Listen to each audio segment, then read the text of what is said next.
ನಮಸ್ಕಾರ ರೀ ಕರ್ನಾಟಕ ಮಂದಿ, ನಾನ್ ನಿಮ್ ಶಶಿ. ನಾನು ಇವತ್ತು ಯೂನಿವರ್ಸಲ್ ನ ಟಾಪ್ 10 ನ್ಯೂಸ್ ಮಂದಿಗೆ ಬಂದಿದ್ದೀನಿ. ಮೊದಲಿಗೆ ನ್ಯೂಸ್ ಗಳ ವಿವರ.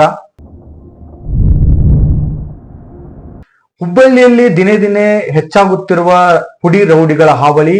ಸರ್ಕಾರಿ ಬಸ್ ತಡೆದು ಚಾಲಕನಿಗೆ ನಿಂದಿಸಿದ ಘಟನೆ ಹುಬ್ಬಳ್ಳಿಯಲ್ಲಿ ನಡೆದಿದೆ. ಹಿರಿಯ ನಾಗರಿಕರ ವೃದ್ಧಾಪ್ಯ ವೇತನ ಹಾಗೂ ಇನ್ನಿತರ ಸೌಲಭ್ಯಗಳನ್ನು ಈಡೇರಿಸಲು ಕುರಿತು ಹಾಗೂ ಮಹಾರಾಷ್ಟ್ರದ ಮಾದರಿಯಲ್ಲೇ ಹಿರಿಯ ನಾಗರಿಕರಿಗೆ ಗೌರವ ನೀಡಬೇಕೆಂದು ಹಿರಿಯ ನಾಗರಿಕರು ಇಂದು ಪತ್ರಿಕಾಗೋಷ್ಠಿಯಲ್ಲಿ ಮನವಿಯನ್ನು ಸಲ್ಲಿಸಿದರು. ಶ್ರೀ ಶಿರಡಿ ಸಾಯಿಬಾಬಾ ಸದ್ಭಕ್ತ ಮಂಡಳಿ ಹುಬ್ಬಳ್ಳಿಯಲ್ಲಿ ವಿನೂತನವಾಗಿ ಅತ್ಯಾಧುನಿಕವಾಗಿ ನಿರ್ಮಿಸುತ್ತಿರುವ ಶ್ರೀ ಸಾಯಿ ವೃದ್ಧಾಶ್ರಮವನ್ನು ಅತ್ಯಾಧುನಿಕವಾಗಿ ದೇಶದಲ್ಲಿ ನಂಬರ್ 1 ವೃದ್ಧಾಶ್ರಮವನ್ನಾಗಿ ಮಾಡುತ್ತೇವೆ ಎಂದು ಶ್ರೀ ಸಾಯಿ ಸದ್ಭಕ್ತ ಮಂಡಳಿಯ ಅಧ್ಯಕ್ಷರು ಇಂದು ಪತ್ರಿಕಾಗೋಷ್ಠಿಯಲ್ಲಿ ತಿಳಿಸಿದರು. ಇನ್ನು ಕೆ.ವಿ. ರಾಜಣ್ಣ ಅವರ ವಜಾವನ್ನು ಹಾಗೂ ಅವರ ರಾಜೀನಾಮೆಯನ್ನು ಖಂಡಿಸಿ ಇಂದು ಸದನದಲ್ಲಿ ಗದ್ದಲದಿಂದ ಕೂಡಿತ್ತು. ವಜಾಗೆ ಕಾರಣ ತಿಳಿಸಬೇಕೆಂದು ಪಟ್ಟು ಹಿಡಿದ ಬಿಜೆಪಿ.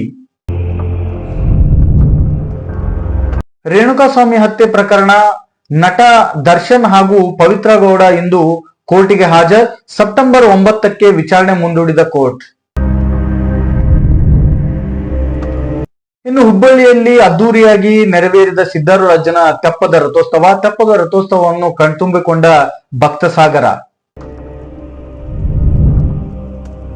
ಹುಬ್ಬಳ್ಳಿಯಲ್ಲಿ ಸಂಸ್ಕೃತ ಭಾರತಿಯಿಂದ ಸಂಸ್ಕೃತ ದಿನಾಚರಣೆಗೆ ಚಾಲನೆ ನೀಡಿದ ಡಾಕ್ಟರ್ ವಿ.ಎಸ್.ವಿ. ಪ್ರಸಾದ್.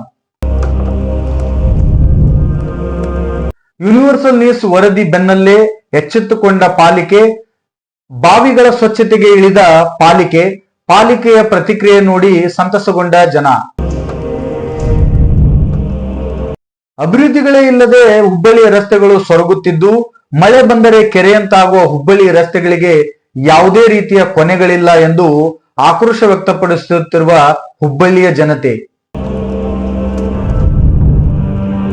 ನಿರುದ್ಯೋಗಿಗಳಿಗೆ good news. ಉಚಿತ ಮೊಬೈಲ್ ರಿಪೇರಿ ತರಬೇತಿಗೆ ಅರ್ಜಿ ಆಹ್ವಾನಿಸಲಾಗಿದ್ದು, ಕೆಳಗಡೆ ನೀಡಿರುವ ನಂಬರ್ಗಳನ್ನು ಸಂಪರ್ಕಿಸಿ ಹೆಚ್ಚಿನ ಮಾಹಿತಿಯನ್ನು ಪಡೆಯಬಹುದಾಗಿದೆ.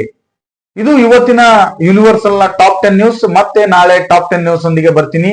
ಅಲ್ಲಿವರೆಗೂ ನೋಡ್ತಾ ಇರಿ ನಿಮ್ಮ ನೆಚ್ಚಿನ ಯೂನಿವರ್ಸಲ್ ಡಿಜಿಟಲ್ ನ್ಯೂಸ್. ಶೇರ್ ಮಾಡಿ, ಕಾಮೆಂಟ್ ಮಾಡಿ, ಲೈಕ್ ಮಾಡಿ. ನಮಸ್ಕಾರ.